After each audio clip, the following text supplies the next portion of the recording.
It's my third Reate, and it's like they keep getting better and better with what they're doing.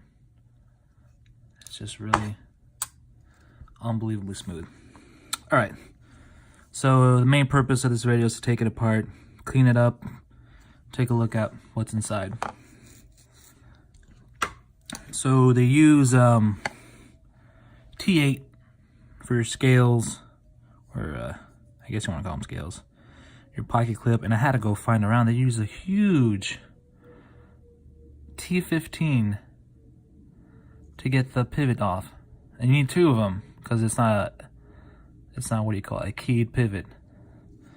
So we'll start with the small stuff.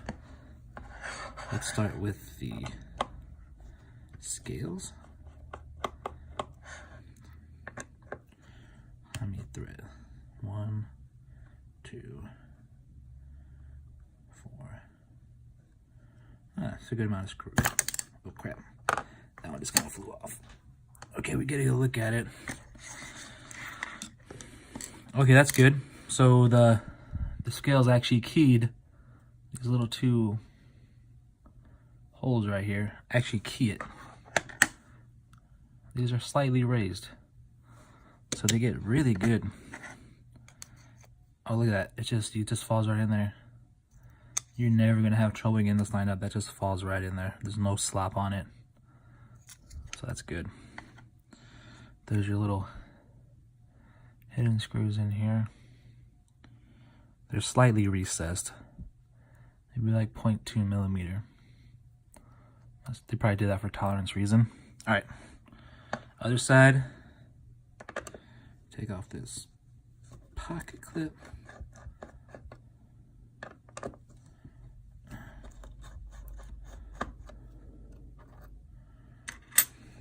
Okay, so it's not keyed to the scale.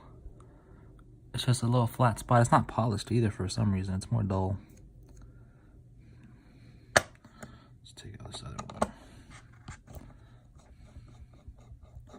I know you guys like to look at the top of my hands right there. Let me get this, put the tool down. Same thing. Same thing I've seen on the jack. A little relief for the lock bar. And then your two little recesses to get it keyed, and then all your bolt holes that go through. But the same thing, it just falls on there. That's keyed really good. That's good tolerance right there. All right. Next, let's attack these monster screws on this pivot, but it looks great. You have this bronze countersunk washer around it. Looks really good on it. There's a better look at the it's kind of hard to get a good picture of that. The floating back spacer. Really nice. The finish is really good on this. I just barely make out the CNC pattern.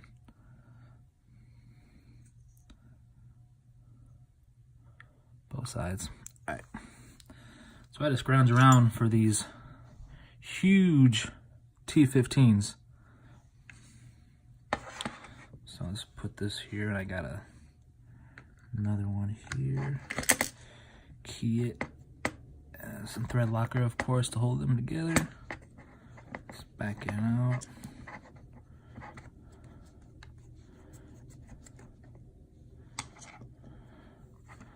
Alright, so that's pretty much what you imagine right there.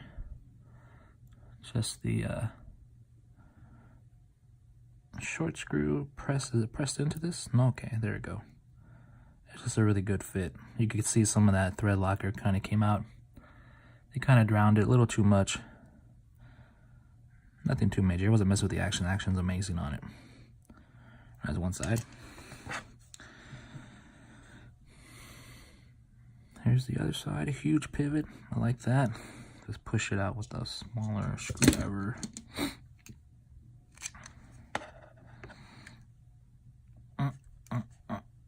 It's kind of stuck in there pretty good. Ooh, that's in there good. That's a tight fit between there. Trying to get this out the way. fights a little bit. It's a little recessed actually with the bearing. This probably wasn't the best way to take it apart. Should probably take and crack the scales apart first. All right, well, let me clean this up real quick. I'll set it aside first actually. Look at the blade next. Your standard ceramic bearings. Here's your other pivot collar. Kind of stuck in there. I'll leave it in there for now. Don't want to mess with it. I'll go ahead and take 2 of these screws off. Those are really small. What size are those? Let me see. I didn't even check because this is the first time I'm taking this thing apart. Let me make sure I got the right size real quick. This handy dandy toolbox. Bunch of tools in it. Just hope it's a T6 to get these out because that's what I got on me. And yes, it's a T6. Fairly loose. And there it goes. That's probably gonna be a nightmare to put together. One of the spacers fell out.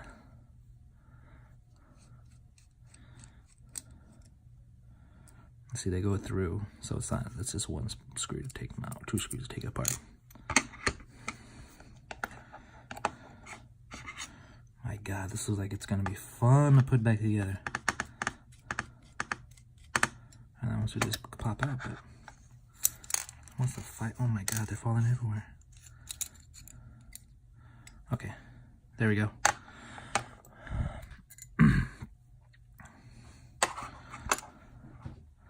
I'm not sure. I mean, this is titanium. It feels light enough to be titanium. I think it is. I don't know how you get black finish on titanium. I don't know if this is DLC or what. But this looks really good. It just has the sand finish on the sides. But gloss on the outer perimeter. Very nicely done. Tons of small pieces. Tons of small pieces. All right, we'll take a look at the actual frame side. Number 302. Maybe they're numbering them now. As far as I know, they only put batch numbers on their knives and no actual serial numbers. This looks fairly good. I mean, to have it this thin, machined and not get it warped, that's pretty good. Let's pop those out. If they want to come out, use a little screwdriver to go from the inside. Pop it out. Nothing special there. That's a little recess on the other side. We have the little thing for the liner that's kind of pressed in there. I'm just going to leave that in there because I don't want to try to press that back in. So come here to the other side. Pop out the race. Pop out the little collar if it wants to be. It's really tight fit. That thing is really precise, that fit. It does not just fall out. You have to work it out. Alright.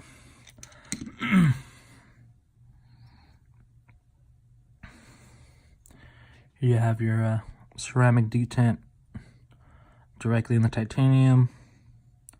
There's your little insert. Pretty standard. Number 302 again. But yeah, again, just really good machining, really good finishes, which Reate's pretty much known for. Alright, let me take a look at this blade real quick. Let me clean it up.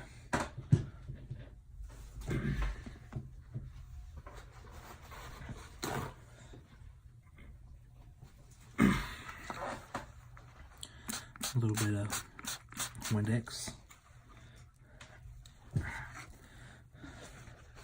Get our blade nice and clean. Get all the dirt and stuff that's been in the past. It's not even that old, a couple weeks. Okay, I see some details here.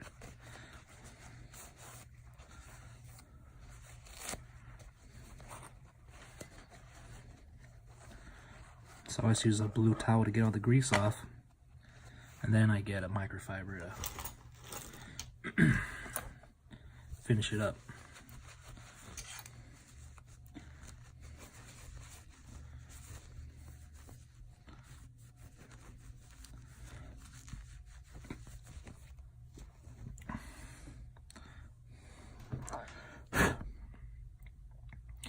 get a close look at this blade.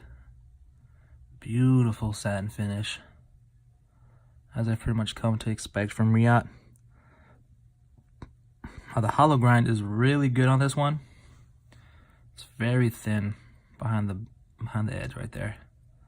So this is going to perform very well. Let's look on the other side here. There's your awesome Lambert logo. Looks fantastic. And here you're actually going to have a ramp for your D10 ball.